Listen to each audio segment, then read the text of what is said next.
KITALO Bishop Michael Senyimba yavudde mu bulamu bw'ensi eno olunaku olw'eggulo. Ono yaliko omulabirizi w'emukono era ng'abadde board member wa Kabaka Foundation. KITALO nnyo KITALO ddala.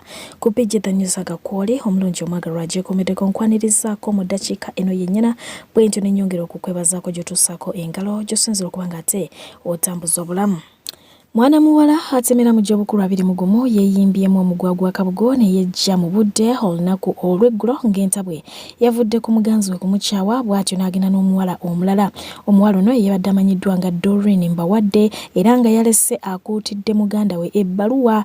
Mu bbaluwa omwo n'ategeeza nti ekimusse oba ekimuleetedde okwejja mu bulamu bw'ensi eno si kirala heartbreak, tayinza kuba ng'ate agumiikiriza obulamu awatali mwagalwa we oyo gw'asabye asigale mu bulamu bwe wabula ate ye n'agaana ng'alaga nti takyamwetaaga.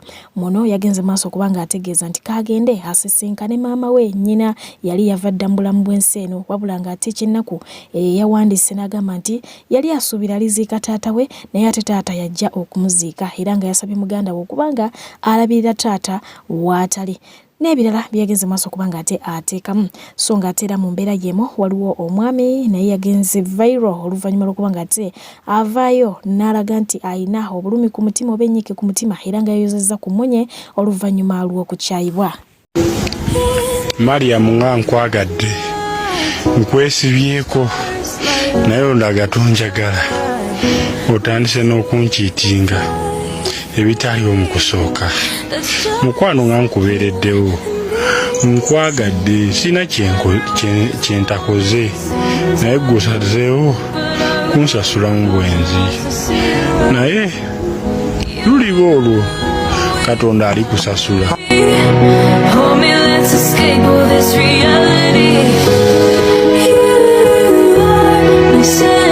Embwa yavudde mu mbeera bw'etyo n'erumaaluma Bobi ow'emyezi 7 era nga Bobi ono yabadde mwana wa musawo amanyiddwa nga Dr. Andrew Obuko okukkakana nga emutiddewo.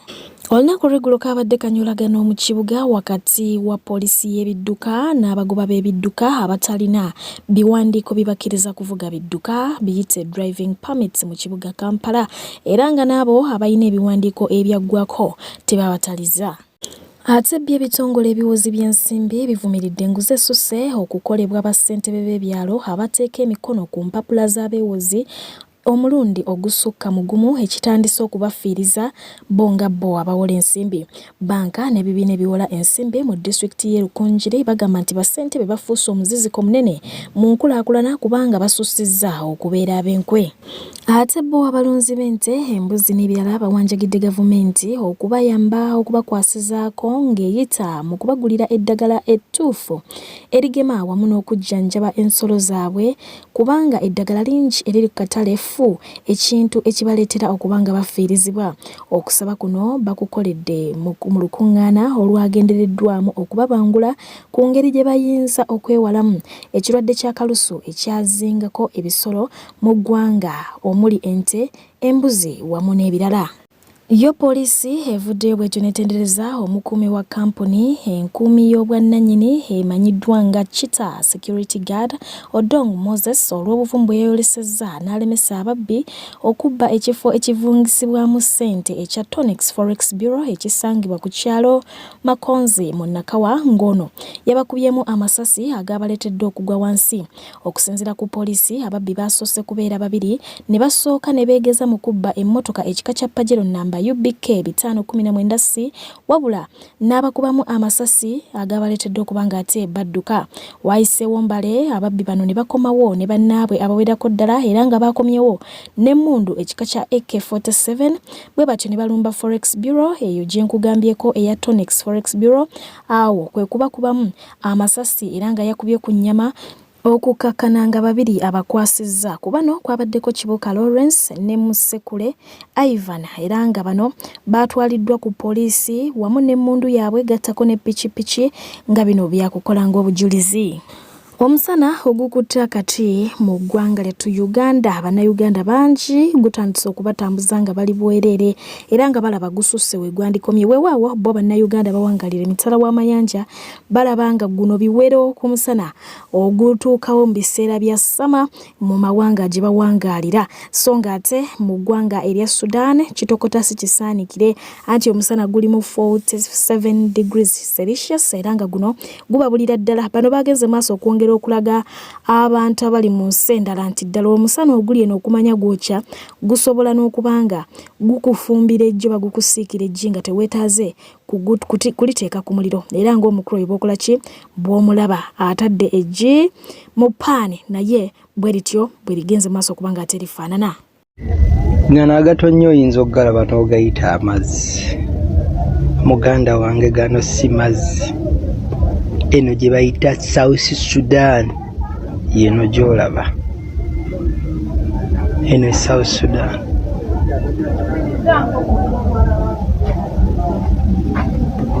Otonya nga si nti bakuyiiridde mazzi abula ng'otuuyana. Baganda bange zino ntuuyo si mazzi.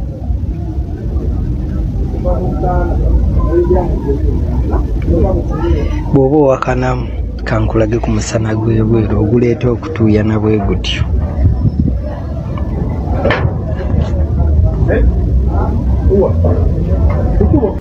Taata w'abayimbi Palaso Wizo AK47 omugenzi ne Dr. Jose Chameleon omukulu Mayanja yavuddeyo bw'atyo n'ayogera ku mbeera ya mutabani we amanyiddwa nga Humphrey Mayanja awere nnemba n'ekirwadde ekya kansa era ono n'ategeeza eggwanga nga bwe yaggyibwa emitala wa Mayanja n'aleetebwa wano mu ggwanga lya Uganda era nga ali mu Cancer Institute weewaawo tebakkiriza abantu kubanga ate bamukyalira. So kansa ali ku stage esemberayo ddala. So ng'ate mu ngeri yemu yagenze maaso okubanga ategeeza ensi nga bw'agenda okwesimira entaana ye ng'akabonero ak'okusiima omutonzi olw'ekirabo eky'obulamu kyamuwadde. Agamba nti ye takyatya kufa kubanga ne bw'atatya enkomerero kufa. Ate nga n'ekirala agamba nti awangadde emyaka bangi, emyaka gy'alina tebagituuseeko. Ate nga ne mu ngeri ndala agamba tayagala kalubirubiriza bantu abo abali muziiko oba bali muwerekera. So n'asalawo kubanga ate yeekolera ekintu kino eky'okwesimira entaana kubanga inspiration yagijja ku mukwano gwe eyakikola era bwe yatuuka okufa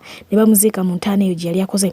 Yategeezezza nti kino agenda kikola mu bwangu ddala mu bbanga eritasukka lya mwaka okuva kati lwakuba olunaku olutuufu lwatanaba kubanga ate alonda lwagenda okwesimira entaana ye. So ng'ate mutabani we Joseph Mayanja omwaka oguwedde bw'atyo yatikkirwa ne bachelor's degree wali eri ku Cavendish University wabula ng'ate we twogera essaawa eno ya enrollinze dda oba yeewandisizza dda okubanga ate asoma masters. Okiwulidde ebitabo akyabitwalira ddala mu maaso.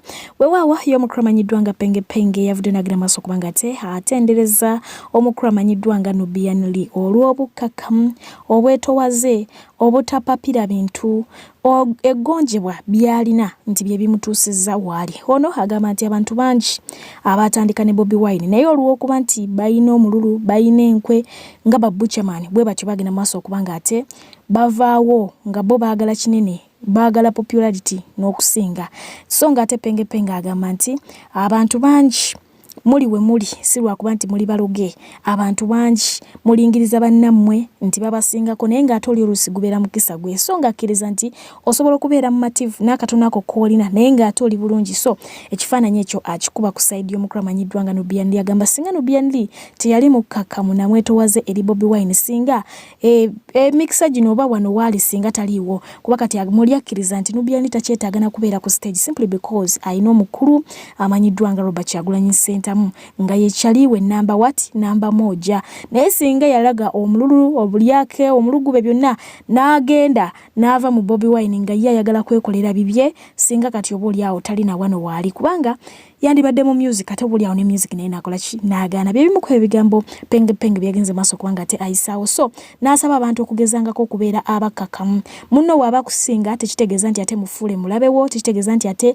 mulingirize tekitegeeza nti ate gezaako okumunyakulako ekyo kyalina okifuule ekikyo kuba tekijja kufuuka kikyo ne buli baddi so ng'ate era mu ngeri yemu yagenze maaso kubanga ate atendereza mwana munezi amanyiddwa nga Ssuuna Ben olw'okuba nti munange yalaze maama we obulamu oluvannyuma lw'okubanga ate akwata ku ssente era n'agamba nti kino abantu abasinga kitwandibadde tukola singa mukama abatuwangaliza bazadde baffe n'akasente n'abanga ate akatugemulidde wewaawo Ssuuna Ben yavudde n'agenda maaso kubanga ate agamba nti awulira omutima gwe kati we guli mukakamu olw'ebyo byayiseemu ne nnyina mu mboozi ye agamba nti taata yafa nga ali just mu P3 maama yatoba okumukuza oba okubakuza era nga bingi byayitamu maama yajogebwanga ku kyalo maama yaswazibwanga yeewolanga oba yapangisanga amataka alimireko wabula abagagga bageranga maama amaze okusiga lumonde we ayina waatuuse ne bamwefuulira ne bamugamba nti tupangisaako ttaka va ku ttaka lyaffe ne bamugoba n'emmere gye yali alimye ne bagitwala so ebyo byakula bimutokyalinga nga Ssuuna Ben okulaba nga maama wayisibwamu amaaso era ne yeeraliira nti bwali bakuze alikola kyonna kyali basobodde okulaba nti maama we amwerabiza ennaku egyo yayitamu kubanga gamba bukyanga taata wava mu bulamu bw'ensi eno yali talabangako oba teyaddamu kulaba ku maama we ng'afuna essanyu mu mutima so mu mbeera eyo bw'atyo n'agenda maaso okubanga akituukiriza era yeebaza Mukama Katonda olw'ekyo agamba nti kati maama naye ayina baawola oba baayazika ettaka lye bagende mu maaso okubanga ate balimirako oba baapangisa so eyali omupangisa kati yafuuka landlord mu mbeera efaananako bwetyo. Tulina mukyala Kayondo atutwalako out yafunyeemu akasente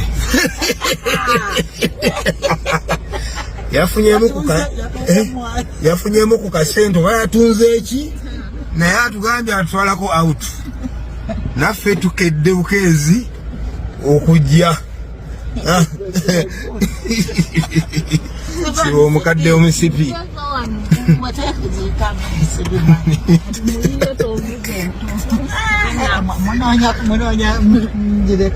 ale okyasobola okuyiga emmotoka y'obukadde n'obuyisa ntya kati ani agenda okuvuga kuba amadde nina pulaani okuwaayo akamotoka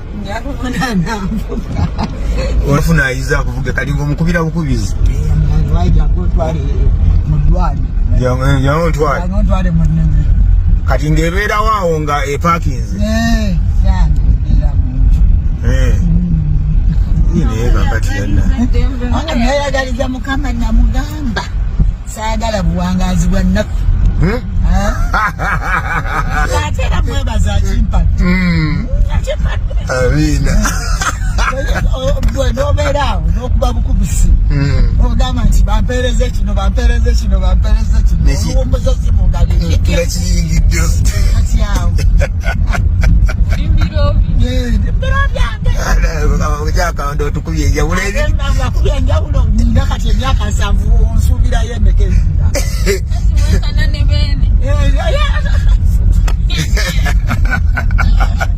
ebintu byonna ebyalema balo obitukozesezza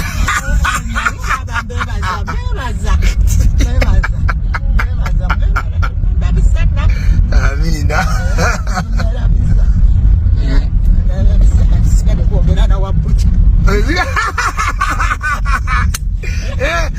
nagamulogere nowabuja ng'akuleetera ennyama emirundi emeka oyagala emeka mu wiiki ebiri ebiri mu wiiki endala nga weeyiiya kati owabuja ali luddawo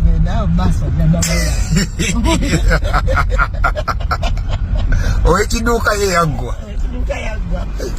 kati oyagala nowabuja oyagalidde mu bukadde mukaddemu Mukama nakimusaba akakimpe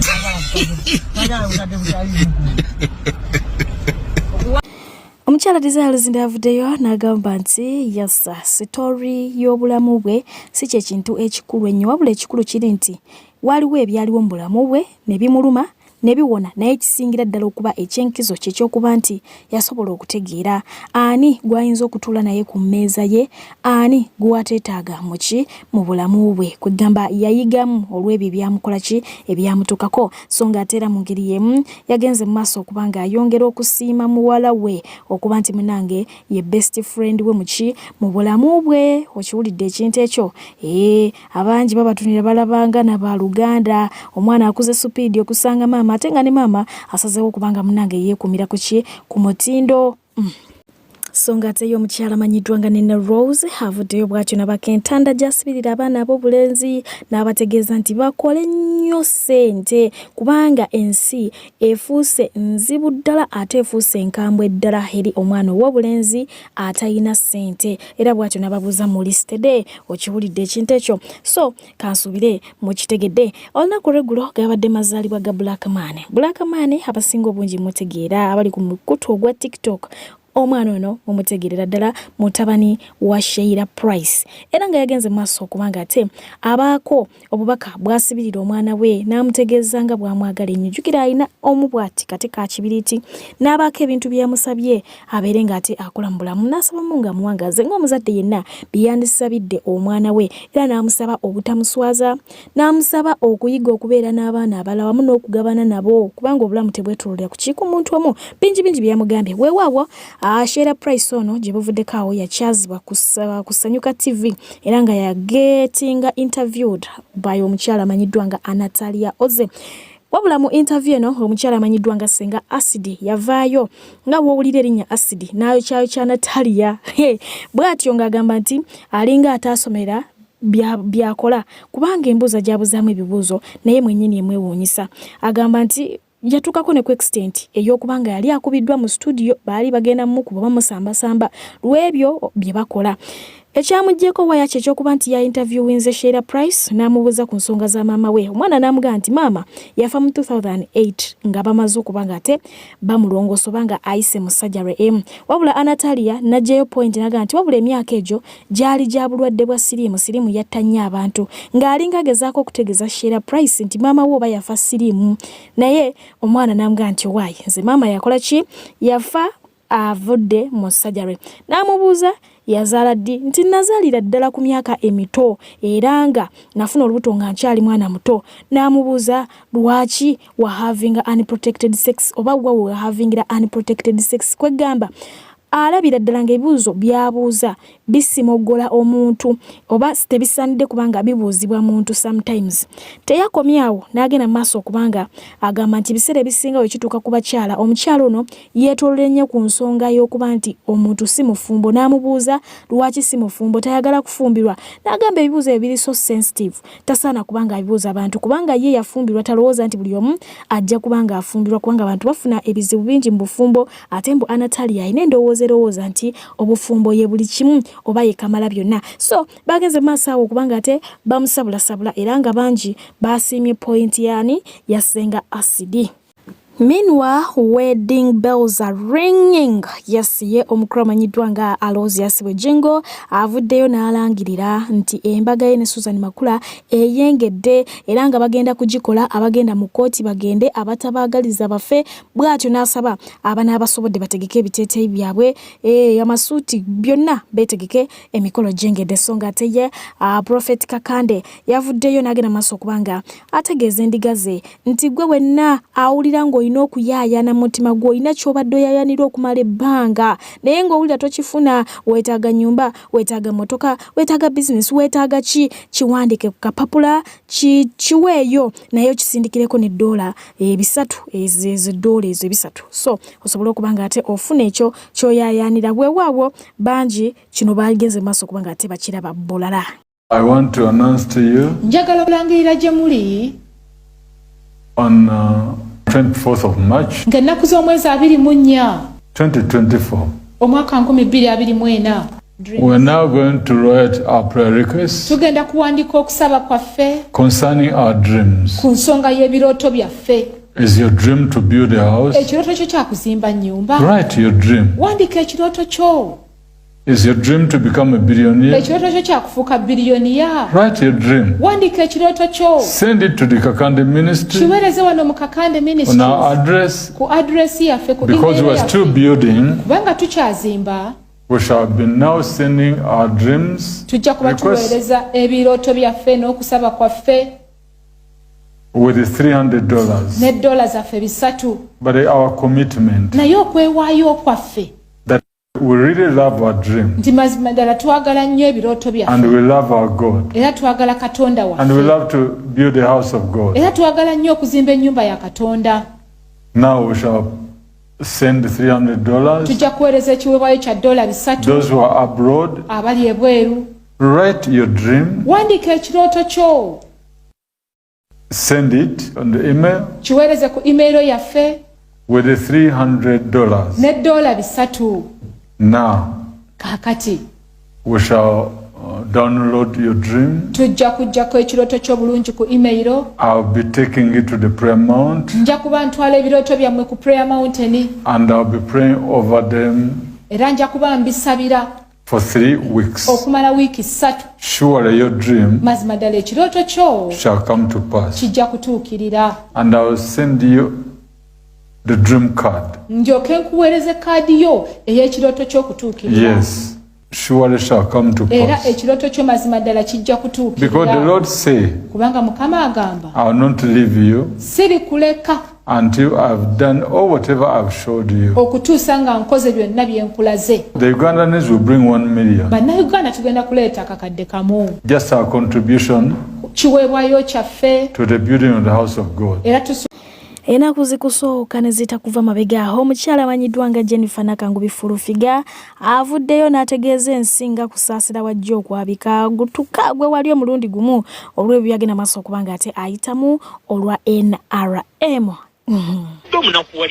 Lwaki munakuwalirako bakasemo kake kugambye oli ali kumbadi era gwe yawunzise yamumaze dda bwe kuba kugwa yawedde kusasa agenda kera ku makyatulike bwe tu ngabiberenge lwansonga nti kusasira ayina paini ayina obulumi bwayitamu mwenna bwe mutamanyi mwenna mumanyi kasa ayine kusasa ali ayimba ku mikolo kusasa ali ayimba show esuka mu 5 oba mu 3 a week mumbule show zolabeko kusasira mbuya kazibere mbaga kwalabe kusasira nga ayimba abantu bamukyawa lwa Museveni ebizigo byafa lwa Museveni tokyalina okola business nawe nkola business awo tewala soba kungulako lwa Museveni takyasana kuziika abantu wadde ogenda kumufulu wa Museveni naye nga ababaka ba parliament batudde aba NRM gavumenti ya Museveni etudde temufuddeeko temuyambye wadde omubaakinga omanyi kusasa alina payini ki oba yenkanawa kusasa alina abantu ameka ku mugongo how many people abali ku kasabini basobola okulagira nakyusa just timing gwoseka ne kusasa manya kabere bebe kutasobola kuba lugogo nga graph ya bikubye tasobola big size tasobola alina damages because tasobola kulaba gwe wabula mubali akirini Museveni abawasende atuwa mmeka naffe twali ku front line Museveni atuwa bife bisava oba tuwenga ku Senate tukanjira omwezi ofuna $5 basatu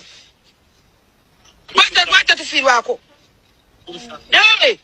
olwokubeera ku front line twali ku front line twawayo bulamu kubanga tukyalina mu ngosa kwekwe twafuuka balema bano abasajja batwala afya bawayo bulamu batusaddaaka NRM yatusaddaaka newe otunda mpafu oli bakola nti oli wa Museveni tasobola zigwe newe otambuza binyeebwa batuwanda amalusi newoyita ku paaka abunda mpo byebyatusireeko Museveni to mutisireeko Museveni bikolimo batuyita bikolimo n'abaana mukwana yo sinjiri toyagala kuwulira mazima kyenjogera nkitegeeza kuba kiri kunze nze manyi kyempitamu njogera ku bantu nga ffe abayina amannya gaffe kati nganze ne kusaasira bebe kuulu twalina backup zaffe era twali tukola emirimu gyaffe twalina amaanyi gaffe nga mmanyiddwa ensi yonna sikyasobola kutimba concert wadde kaliyo ku ssimu yimba ali nfuna ssente mekolowooza tukooyo okujogeba Bwentyo kantwala omukisa guno kubanga ntumirako ku mukulu amanyiddwa nga Emerson ku Salama Road. Yes, yangambye nti ajekumirako